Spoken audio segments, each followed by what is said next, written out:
The Atlantic Declaration, the PM and the President announce a new economic partnership. Side by side at the White House, their plan is to bolster economic security to counter China's growing influence, including closer defence industry ties and data protection. There's no issue of global of importance, none, that where our nations are not leading together and where we're not sharing our common values to make things better. I feel confident that through the strength of our relationship, we can shape the world once again in our pursuit of liberty, prosperity, and the possibilities of a new age. So a lot of warm words, but they can't hide the fact that what this isn't is the free trade deal long promised post-Brexit. We'll get analysis on what it really adds up to from Anushka in Washington, D.C. and Joel back here, also on News at 10 tonight. France in shock after a stabbing at a lakeside park. 4 small children, one of them British, and 2 adults are injured. As hundreds are evacuated from the flood in Ukraine, reports mount tonight that its counter-offensive is underway. We'll get the latest from Emma in Kyiv. West Ham's welcome home victory parade for their first big European win in 58 years and...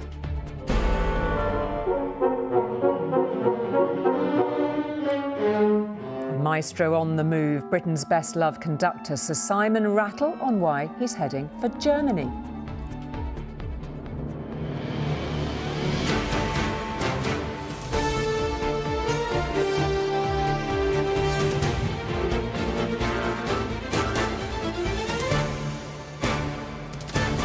This is ITV News at 10 with Julie Etchingham. Good evening. The UK and US have tonight announced what their leaders call the Atlantic Declaration, a new partnership in response to the growing influence of China. The agreement promises closer collaboration on trade, technology and defence and will, the Prime Minister says, set a new standard for economic cooperation between the allies. It concludes Mr Sunak's 2-day visit to Washington, during which President Biden said the US has no closer ally than the UK. That seemed to be borne out in the both men's personal ties too. They joked about this being their 4th meeting in as many months. But whatever their warm words, there was no escaping that this failed to amount to the full-scale free trade deal pledged under the Conservatives' last manifesto in 2019.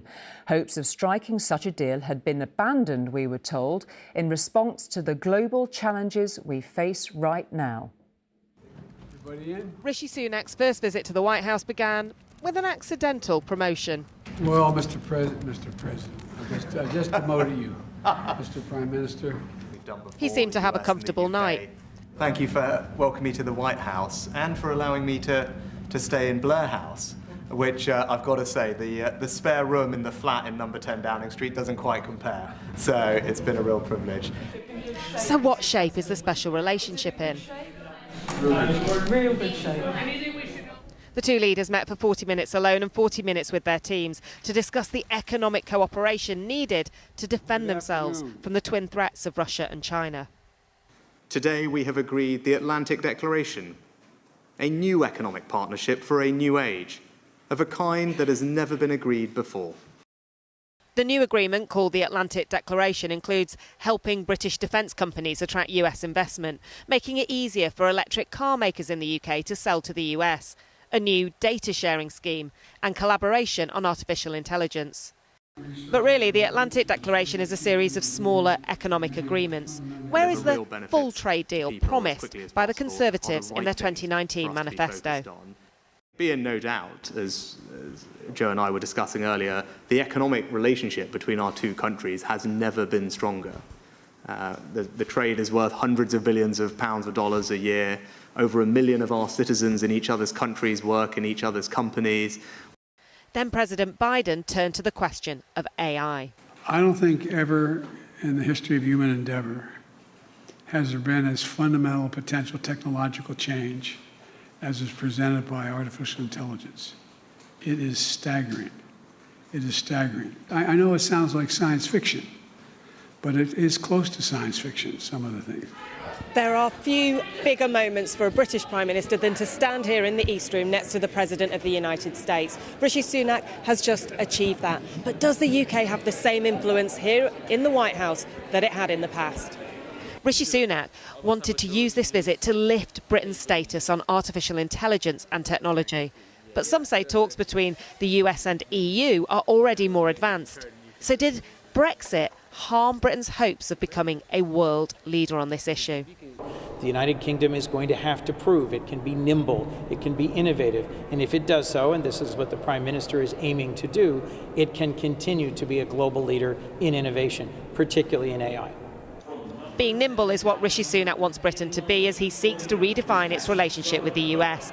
He believes that taking a step closer to our allies will help protect us against fierce competition from countries like Russia and China. And Anushka is tonight just getting ready to travel with the Prime Minister back to the UK, and she's on the tarmac with us right now. Just your assessment of what you've witnessed there, Anushka, and particularly how significant this agreement is. You know, it's been a whirlwind 48 hours from the baseball to Capitol Hill to the White House. When we got on that plane to come out here, I actually asked Rishi Sunak what happened to that free trade deal that was promised in your 2019 manifesto. And he said the world had changed a lot since 2019. We've had COVID, we've had Ukraine, and that now what he was seeking was a different type of economic partnership. Now, we saw what that looked like today with the Atlantic Declaration, not that big, all-singing trade deal that was promised, but as I said in the piece, a series of economic agreements. And the significance of it is what's happening here in the US. There's been a move towards protectionism here, a sense that perhaps free trade hasn't been quite as good for American companies as people hoped. There have been subsidies that have worried Britain. This deal allows us to chip into that protectionism, to allow some of our companies to benefit from US investment in a way that they couldn't. But as I said, it is relatively small, although symbolically it's a shift for us towards protectionism, a move towards our allies to protect ourselves from Russia and China. OK, safe travels back. Anushka, thank you very much indeed for that. Well, Mr Biden and Mr Sunak, of course, both keen to stress the potential benefits for businesses on both sides of the Atlantic. Joel, our economics editor, is here to assess that. And it's interesting that line that Anushka used there, chipping away at protectionism. What do you make of what we've seen today? And indeed, what are you hearing from the wider business community about it? Well, I think there are still concerns about the impact that the President Biden's Inflation Reduction Act can have on British companies. The wall of subsidies is so large. But look, this is not a free trade deal. The Atlantic Declaration is, as Anushka rightly said, a package of agreements. Yes, designed for closer economic ties, also clearly designed to cut China out of vital supply chains around artificial intelligence, 5G, 6G, technology more generally. So yes, it's protectionist in that sense. There are, though, some things there which should help trade. British defence companies, access to US research funding, that's quite a biggie. British nuclear companies will be able to export more in theory. British engineers and accountants should be able to work more easily in the US. And there's a critical minerals deal, which means electric car makers in the UK will, in theory, be able to tap into those subsidies we were talking about just to develop car batteries. Tonight, Alan Winters, University of Sussex, could be good for trade, but needs implementing properly. John Springford from the Centre of European Reform says it doesn't have the economic heft of a free trade deal, won't undo the damage that Brexit's caused in the short term, but does have value. There are lots of things which are going to be useful for particular types of company in the UK, some in the tech sector, some in the defence industry. You know, there are some really helpful things there, but this isn't something which is going to make a big difference to the average person on the street. It's not going to raise their income really in a way that they would notice. One last thing to say, lots of bonhomie in the White House, but there's big economic differences between the two men, actually. President Biden believes in the power of subsidies. Rishi Sunak is a free marketeer, all the way through his blood. President Biden thinks Brexit was an act of self-harm. Rishi Sunak believes that long-term, our future's bright. OK, Joel, thank you for that analysis. Thank you. To France now, where the calm and carefree pleasure of a lakeside playground was this morning savagely interrupted by a man with a knife. A British infant is among 4 small children critically injured. 2 adults were also wounded. Police say the suspect, who remains in custody, was a Syrian man granted refugee status in Sweden. They say he does not appear to have had a terrorist motive. But it happened in the southeastern town of Annecy, and President Macron said it has left the entire nation in shock. In a lakeside park famed for its beauty, violence came out of nowhere this morning. Terrified screams echoing from a playground as parents and carers struggle to protect their children from a man determined to harm them. Wielding a knife, his movements were deliberate as he attacked anyone who tried to get in his way. Anthony Letallic was in the park, the former Liverpool footballer recording this moments after being told to get to safety. With the attack happening within sight of Annecy's main police station, officers were present within minutes. Cries of fear still ringing out as the suspect tried to flee. A 31-year-old Syrian refugee who was wrestled to the ground. This just moments after he turned his weapon once again on the most vulnerable, attacking at least one elderly man before being brought down himself. This is something very wrong, and this is awful. We don't want this here. Air ambulances arriving to tend to the 6 people injured, 4 of them children, 1 of them British. Flowers left for them at the spot where they'd come to play. Too young to be in school, too little to have any chance of escaping. In the playground, you realise how dreadfully exposed the children's carers must have felt. On the right is a tall fence. Then on 2 sides, there is nothing but flat grassland. Beyond that, there is the river and the lake. They had nowhere to go. At a school just yards away, parents had to wait for the police cordon to be lifted before they could be reunited with their own youngsters who had heard the screams. I'm shocked and finding it so difficult to fathom what happened. But I'm calmer now I have my children. With the French president describing what happened here as an attack of absolute cowardice, the country's prime minister came to offer support. An unbelievable tragedy happened in Annecy this morning. Very young children attacked in a park. Tonight, this man is in police custody. And as night falls here, the understandable shock is turning, among the far right at least, into anger, as France struggles to comprehend once again why anyone would want to do this. And Rachel joins us tonight from Annecy. And Rachel, it's such a beautiful place, such horror visited on it today. What more do we know about the investigation tonight? Well, I can tell you that the 31-year-old man who has been in custody has spent time talking with psychologists. They will have been trying to assess his mental state. That, of course, likely to be critical to this inquiry, not just to see whether he is in a fit enough state to be questioned by police further, but also because police have made it very clear that he was somebody who wasn't known to them. And the French prosecutor has said, and said very quickly, that terrorism doesn't seem to have been a motive in this case. So his mental state will be studied very closely now. Now, despite that, there has been protests here tonight, fairly small but angry. You may be able to hear the police sirens. They have kept up a presence here to try to maintain calm in this area tonight. But better news, at least, from the hospitals where the 4 very young children are being looked after. We've heard from the mayor of Annecy that all of them are now out of the operating theatre and in a stable condition, including the 2-year-old British girl involved. But I don't think anyone here who heard one of the loveliest sounds in the world, that of children playing, turn so quickly to screams of horror, will ever forget it. Rachel, thank you. Now, as evidence of US and UK ties, both the leaders earlier highlighted how their 2 countries have stood together to support Ukraine. Tonight, that support will be all the more welcome in Kyiv, with mounting reports that its long-awaited counter-offensive is underway. All the while, the country is contending, of course, with the fallout from the collapse of the Kakhovka Dam, leaving around 230 square miles of Kherson underwater. For 16 months, they've been advised to live below ground, to shelter from attacks from the air. Now they're forced to the very highest points they can find to escape the waters engulfing the land. And yet, even when all else around has changed, there is no respite from the shelling.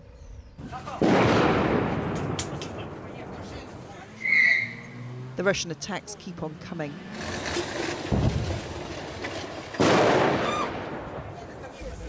The safety of evacuation centres only offering sanctuary from the water, not the aerial assault. Even those trying to carry out rescues come disturbingly close to further peril. The water at least offering a little protection from the explosion. Despite the continued attacks, thousands of rescues have now been carried out in parts of Kherson still held by the Ukrainians. Those who'd hoped to hold out finally having to accept that their homes are lost. As she leaves, this woman carries her keys in her mouth. Who knows when, or indeed if, she will be able to use them again. Water still pours from the breached dam. It's impossible to know how many were in these homes.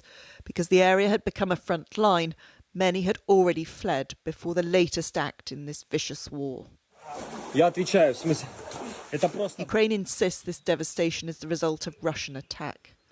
Yet even some Russian soldiers were unable to escape, forced to clamber up trees and brace themselves in deserted homes to shield from the current. Ukraine's President Zelensky visited the stricken parts of the south earlier today, once again urging aid agencies to offer more help. Everything about this war is too much for the country to handle alone. Emma Murphy, News at 10, Ukraine. And Emma is in Kyiv and joins us now. So, Emma, tell us what you know, what you're hearing there about the mounting reports around the counter-offensive having begun. Well, Julia, the Ukrainians always said that there would be no running commentary on this counter-offensive. They wouldn't announce when it had started. But this evening they seem to be being judged by their actions rather than their words. We've seen a real uptick in military activity on the front line over the last 24 hours. And there is a feeling now, certainly coming out of various countries, including the US, that there is some form of push going on here. The US intelligence reports today suggested that during this push there has been quite a significant loss of fighters on the Ukrainian side and also some weaponry. And that seems to have been supported in some form by videos coming out of Russia, potentially from the Russian ministries tonight, that shows at least one of the German Leopard tanks that were donated over the past few months being destroyed. Now, this whole country has been subject to air alerts during the last few hours, and they're likely to continue as this operation goes on. OK, Emma, thank you very much indeed. Here, the former Prime Minister Boris Johnson has received the findings of Parliament's investigation into whether he misled MPs over Partygate. The Privileges Committee questioned him back in March and has now sent him a draft version of its report. It'll be for the wider House of Commons to approve any sanctions it recommends. Well, our political correspondent Harry Horton's here. So take us through what the risks are for Mr Johnson, Harry. Well, bluntly, this will determine his political future. Now, you might remember in his written evidence to the Privileges Committee, he accepted that he had misled the House of Commons. But he said that when he gave those statements to MPs, he didn't honestly believe that the rules were broken during the pandemic by people in Number 10. Now, he's got 2 weeks to respond to the findings of this committee. If the committee finds that he did deliberately mislead MPs and recommends he's sanctioned for more than 10 days suspension from the House of Commons, and MPs agree to that, then it's almost inevitable Boris Johnson will face a by-election. MPs will get a free vote on that matter. Now, one MP close to Boris Johnson, who I've spoken to tonight, actually suggested that Boris Johnson might relish the opportunity of a by-election. He might see it as a chance to vindicate himself if he were to be victorious in that by-election. So look, a really big few weeks ahead for the former Prime Minister. Big also for the current Prime Minister. He won't want to see those divisions we saw in the Conservative Party last year reopened over this issue. OK, Harry, thank you. Now, if you were watching last night, you'll have seen the robotic technology which medics hope could, in the future, help to drive down hospital waiting lists. But today, figures from the NHS confirmed they just seem to be getting longer, despite a government pledge to prioritise cutting waiting lists. In England, the numbers waiting to start routine treatment rose from an estimated 7.3 million in March to 7.4 million at the end of April, another unwelcome record. Those facing waits in excess of 18 months is also slightly up, the total now standing at more than 11,000, missing a key government target.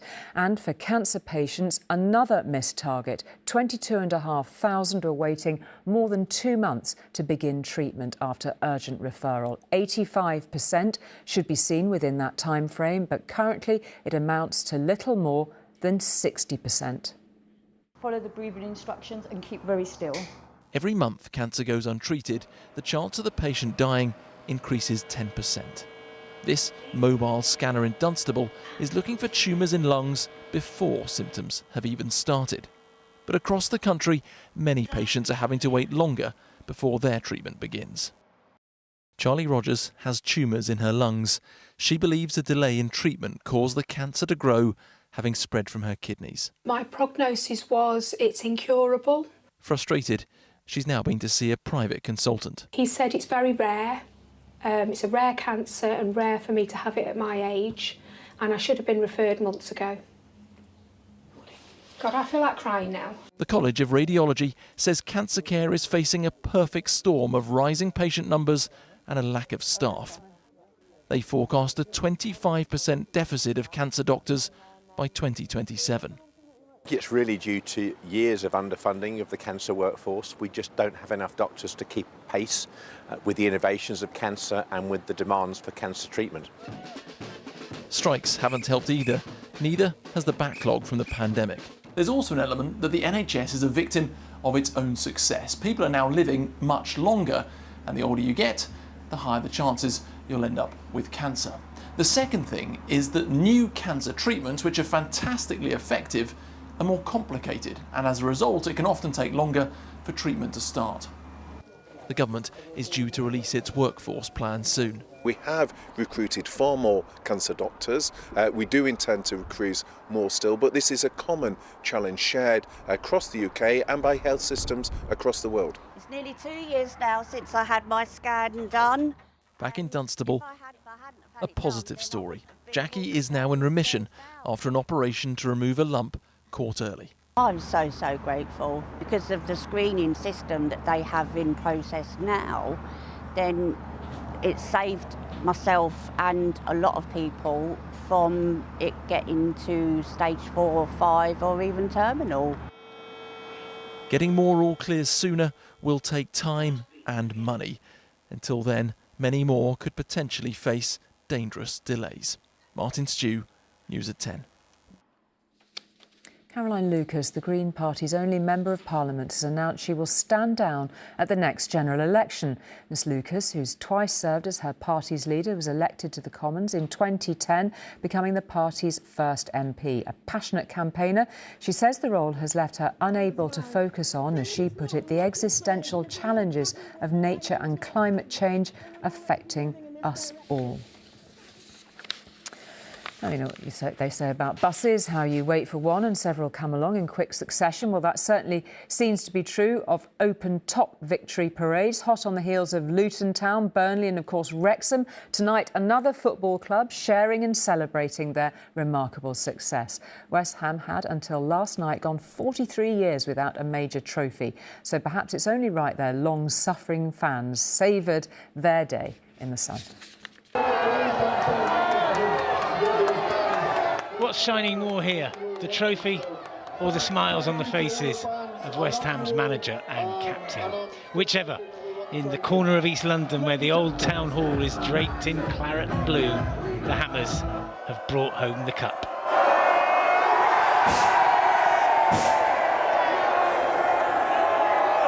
The amount of supporters on the streets is incredible. It's a huge football club, West Ham. It's got huge support in East End of London. And the proof of that is tonight. You know, there's been so many supporters out tonight. This team's incredibly special. I think people will remember this team for a long, long time. The open-top bus parade was a celebration, but also a tribute to West Ham's heritage, starting at the place which is the club's spiritual home, the site of their old ground at Upton Park.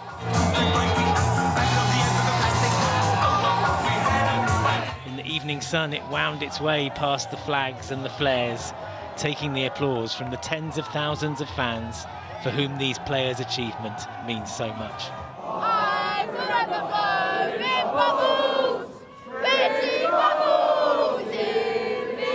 On top of the world, isn't it? Absolute on top of the world.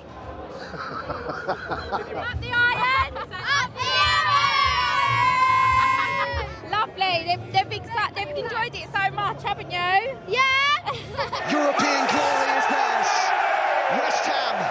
Glory came in Prague last night in the Europa Conference League final.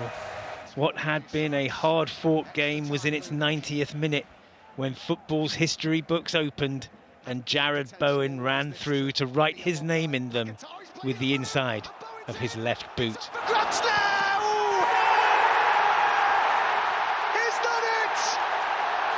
The victory parade honoured this club's rich history, but the fans here are on their way to the biggest party they've had in 43 years.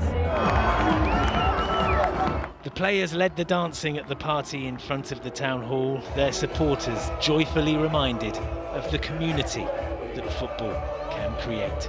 Geraint Vincent, News at 10. The party now, one of the world's most active volcanoes, has erupted for the first time in 3 months. The Kilauea volcano in Hawaii began spewing lava into the sky yesterday. With it growing, crowds have been flocking to the national park. So many, in fact, that tourism officials have urged people to be respectful because of the volcano's special cultural and spiritual significance.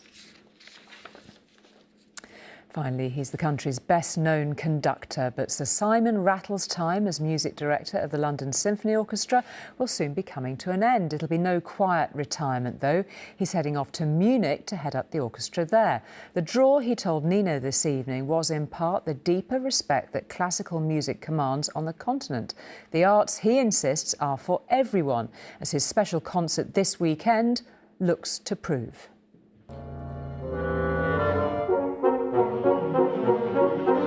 The famous shaggy white hair, the passion, the energy. It is unmistakably Sir Simon Rattle.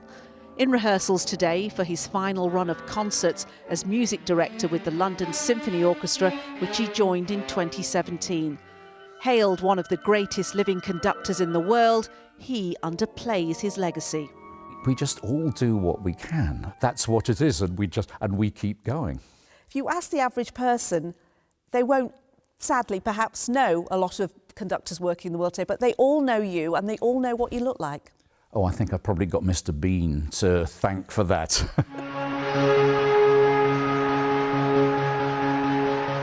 The comic character Mr. Bean famously shared the stage with him at the London 2012 Olympics opening ceremony. But it's who will be on stage with him this weekend, which the conductor is particularly proud of. Young people from 10 East London boroughs given the opportunity to train for free with the LSO and now about to play in Trafalgar Square with the maestro himself. All these young people studying, this is the kind of racial mix of our country. An orchestra like the LSO is not yet, but part of the reason that we founded the Academy was the idea of let's make this happen. But also people have to be patient. It can't happen just pop. After his 16 years with the Berlin Philharmonic, Sir Simon says he wants to return to Germany to be with his wife and children who live there. He's taking up a post in Munich, but it's not the only reason Germany appeals. There's not a feeling that this music is elitist in the rest of Europe. That's been a false narrative, which has it's poisoned the arts here. I mean, music is for everybody, and that we believe that's from the bottom of our hearts. He will continue to support orchestras here, returning to perform as long as he can. I mean, in many ways, I feel just exactly the same. I feel like I'm in my mid-20s with worse knees, but otherwise... You've still got the hair. Still the hair, but You know, my 8-year-old daughter the other day found a dark one and she said, "Dad, that's amazing, there's a dark one." Yet another accolade for Sir Simon Rattle. Nina Nanar, News at 10. Let's hope he's back very soon. That is all for tonight. We will see you tomorrow from all the team here. Good night.